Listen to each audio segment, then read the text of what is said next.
Greetings everyone and welcome to this edition of the Primetime Newscast in the English language on Canal International, and we begin with the top stories.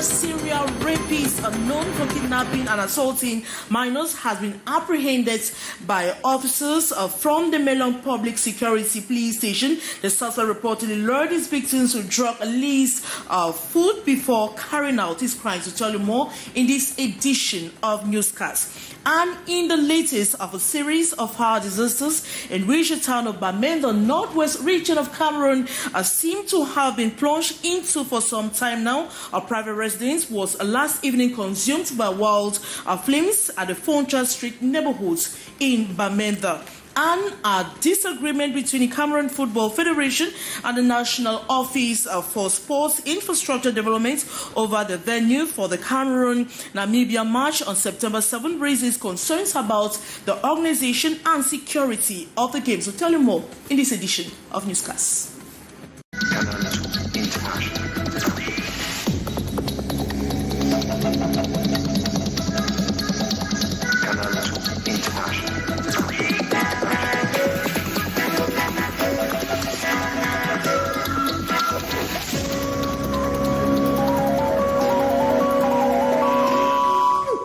Good evening once more and welcome to this edition of the Primetime Newscast in the English language on Canal International. And we'll begin in Melon in the Mongo division, where an alleged serial rapist known for kidnapping and assaulting mothers or minors has been apprehended by security officers. The suspect reportedly lured his victims with a drug list of food before carrying out his crime. The suspect has been arrested by the Melon Public Security Police and will be presented before the prosecutor at the Konsamba High Court to answer for his crimes, which carry very severe penalties under the Cameroonian law. Bring you details in a subsequent editions of Newscast. And in the latest a series of incidents in Bamenda, northwest region of Cameroon, seem to have been plunged into for some time now. A private residence was last evening consumed by wild flames at the Foncha neighborhoods in Bamenda. More on the story with our reporter Sally Sherifa and Collins Annie. It is the second fire incident Bamenda has recorded within 2 days. On Wednesday evening, the Foncha Street residence of retired regional delegate of secondary education and currently private education secretary for the Northwest caught fire from what family friends say started after a loud sound occurred at home shortly after the house owner returned home. Before they knew it, the whole place was covered with smoke. All of a sudden, you heard boom! And fire sparked. We don't know if it came from electricity. And then he took all his shirts, all his clothes, and there was no way to put out the light. He shouted, people living in the house. He tried to bring water, but the fire was so wild. Some children from the quarter came and hit my door here. I came out, I saw that the whole of his apartment was involved in fire.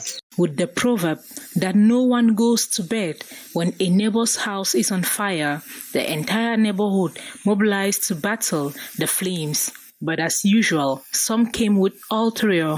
As an educationist, Mr. Mbomandeso Christopher has lost one of the biggest private home libraries in the Northwest to the merciless blaze. The biggest apartments are gone. We're talking in terms of millions. We're talking in terms of millions. These 2 cars were saved from the fire and which were seemingly too big for the looters to carry away. The cars and some dresses and shoes are a few of the items that escaped the fury of the evening's inferno from the duplex. This Thursday morning, far-off friends took turns to sympathize with the family, though in the absence of the owner. And with the continuous heavy downpour, many zones across the country are witnessing different catastrophes like floods and landslides, a standing phenomenon in Cameroon, as experts continue to seek lasting solutions. A meeting in Yaoundé, the regional heads of National Observatory reviewed the challenges and possible efficient measures that will come back in subsequent editions of our newscast. But we'll talk about the Lake Nyos disaster 38 years after, and survivors of the Lake Nyos disaster continue to cry out to the government over the abandonment after years of what they witnessed as a major catastrophe that devastated their lives. A reporter, Haisencha, met some of those survivors. His story. August 21, 1986, 38 years ago, but the bitter memories of the Lake Nyos gas disaster remain fresh in the minds of survivors as they recount their sad experiences. I was in Subum. That fateful night, we went to sleep and we got up in the morning and just saw the corpse, especially the corpse of my dear mother who was pregnant. I was still a kid at that time. We didn't even know what was going wrong. I was 18 years old. I left Subum at that time, then trekked 6 hours to Funfuka.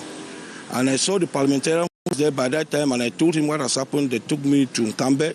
Survived by God's grace, Dennis and Christopher are yet to come to terms with the loss of their close relatives in the incident that occurred that Thursday night. I lost my family members. I lost so many people, friends that we were together. By that time, we were schooling. I had so many friends, but nearly all of them died. In the morning, we found ourselves lying bed on the floor with one of our sisters dead. So we were lying with her, not knowing that she was dead. We were scars on some of us, wounds. We don't know where they came from. And we could get the scent of gunpowder, something like rotten egg. All the goats, the dogs, the chickens that we had around, none of them were living. Everything was dead. Places were so quiet. Settled in the constructed camps of Kimbi and Bwabwa, Bomb Subdivision, Boyo Division of the Northwest Region, survivors lament government negligence barely 2 years after the disaster. Government has forgotten about us since 2 years after the Lake Nyos. So for 36 years now, we have been struggling on our own. Government has not been doing anything. The government took sponsorship of those that were willing to go back to school, but only had to sponsor for those that wanted to go to school for 2 years. So at the end of the day, if you wanted to continue your studies, it will be on your own. The onset of the Anglophone crisis has worsened their conditions. People even came, most of the houses that government built were being burned down. If you go to Bwawa today, you will see that most people gather and stay maybe in one house, about 10 of them. And among the many challenges plaguing the vulnerable survivors is the lack of a bridge over this strategic river linking Bwabwa to the nearest Ngunabum and Konene villages, with the present hanging bridge serving as a death trap to the population. We are begging every God-willing person to support us to see how we can raise funds to make this bridge to pass through. Last year, we had a tragedy that one mother who was crossing in that bridge fell into the water. God being kind, she was saved. As they commemorate the 38th anniversary, they hope their cries will be taken seriously by the powers that be. And with less than 10 days are left to the end of voters' registration in Cameroon, the momentum that followed the surge in sign-ups over the past months appears to be fading. While elections Cameroon Electoral celebrates reaching its target, political analysts remain cautious. As we hear the following story. As the final days to voter registration loom, the earlier enthusiasm observed in recent months seems to be dwindling. The surge in interest, largely driven by political parties and various associations, had bolstered the numbers on the electoral rolls.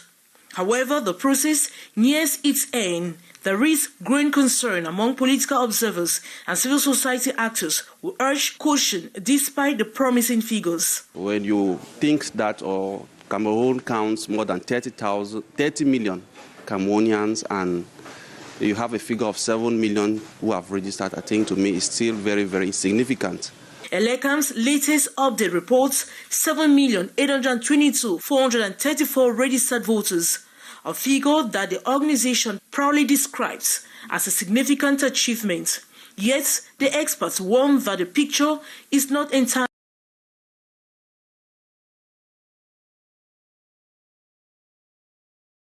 rosy.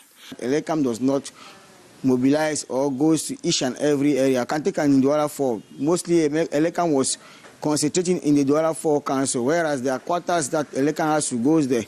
So I think that there were some political parties who were giving the engagement that they want to work with Elecam so that they can facilitate the touch of or the procedure of registering youth. Unfortunately, I was not seeing Elecam everywhere. So there was this campaign on health, vaccination. We saw how agents of the state were moving from doors, from houses to excite people to take up the vaccine.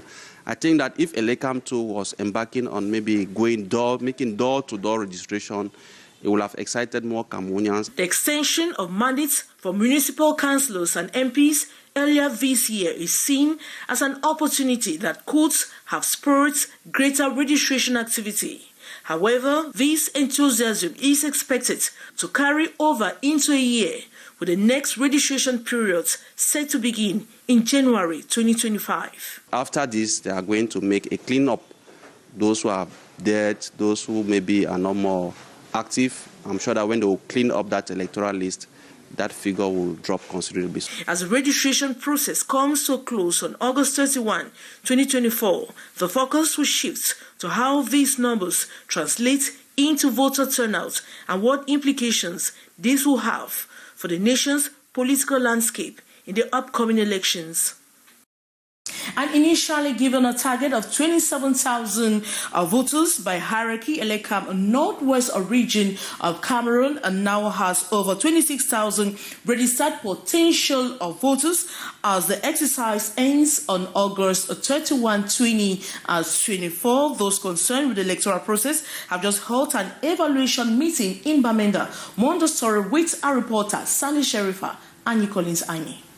10 days to the end of registration on the electoral register, Elecam officials in the Northwest region say more than 26,000 potential voters have appended their names on the registers. They have made the revelation this August 21, 2024 in Bamenda during an evaluation meeting with election stakeholders chaired by the board members in charge of the Northwest. At the end of last year, they registered about 18,000 electors. And this year, 10 days to the end of the revision exercise, we have already registered over 26,000 electors.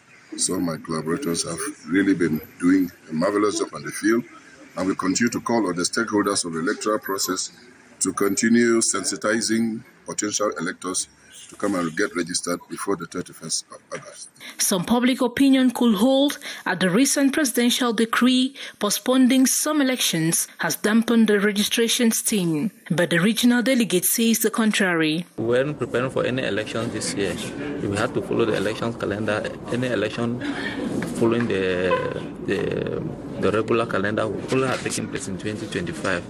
That's why we realize that even as we speak, the month of August has been very fruitful as far as registration is concerned. This month of August is after elections have been postponed. The meeting also bordered on efforts to create more green zones so as to render the playground level for all contesting parties. If for the moment the distribution of voters' cards is slow, there are prospects of an affluence once the polls are convened for security reasons, according to the election managers. Over 4,000 orphans of the national security have received school materials as they prepare for the new academic year come 2024-2025. The initiative by the Police Men's Wives Association is geared towards empowering the vulnerable children to pursue their education. The orphans of the center received equipment at the National Advanced Police School. More on that with Hyacinthia. As part of their traditional mission since creation, the Policemen's Wife Association, POWA, in this 9th edition is dishing out school equipments to some 1,200 orphans of national security in the center and 4,000 nationwide ahead of the new academic year to enable them continue their studies. A relieved moment for the pupils and students. My heart is full of joy. I'm going to use them to improve in school and to always work hard. Handing the different materials to the beneficiaries at the National Advanced Police School in Yaoundé on August 21st, POA tasked them to be more committed. We are expecting them to be serious, to be engaged, to take their education at the first point, and to consider that the secret of success is work and hard work. Unlike Oliver Twist, while appreciating the gesture, the orphans equally plead for sustainable measures from the different authorities. Our hearts are full of joy, and we are so much grateful for the attention and importance you give to our kids. We also wish you could help us for obtention of internships during holidays and job opportunities after the acquirance of our certificates in order to help and facilitate our parents' work. A ceremony presided at by the Minister of Social Affairs, Pauline Irene Guinée, flanked by the Minister of Women Empowerment and the Family, Marie-Thérèse Abena-Ondua, as the POA founding president, Philomena Bargangele, equally urged the children to remain focused and make their departed parents proud. A disagreement between the Cameroon Football Federation, FECAFOOT, and the National Office for Sports Infrastructure Development over the venue for the Cameroon-Namibia match on September 7 raises concerns about the organization and security of the game. Saleh Sherifa tells us who is supposed to give the final say on the venue according to CAF. On September 7, 2024, Cameroon's Indomitable Lions will begin their campaign for the African Nations Cup qualifiers in Morocco. However, the venue for the match remains uncertain due to the disagreement between FECAFOOT and Nyos. According to Article 16, Paragraph 11 of the Confederation of African Football's regulations, the host federation must confirm the match venue 2 months in advance. This allows all necessary arrangements to be made for all successful match. Based on this article, FECAFOOT has expressed its desire for the encounter to take place in Douala-Japoma. However, the hybrid management of national football selections in Cameroon requires coordination. The match taking place in a football stadium and in Cameroon, sports infrastructure belongs to the state. Therefore, one entity holds the handle while the other holds the knife. FECAFOOT is the interface between the Confederation of African Football and the Cameroonian state, but the choice of the venue is made in consultation with the federation, making the final decision to CAF or FIFA depending on the match organizer. In addition to the opposition between the two teams on the field, ensuring the security of players and spectators is crucial. This responsibility falls to the state, which oversees law enforcement agencies. The current dispute between FECAFOOT and Nyos may have consequences for the organization of the match and potential sanctions from the Confederation of African Football. And that's how we saw it on this edition of the Primetime Newscast in the English language on Canal International. Thanks so much for watching. Be coming up next is the brief with Lil Peugeot. As for me, I will be back same time, this time around tomorrow.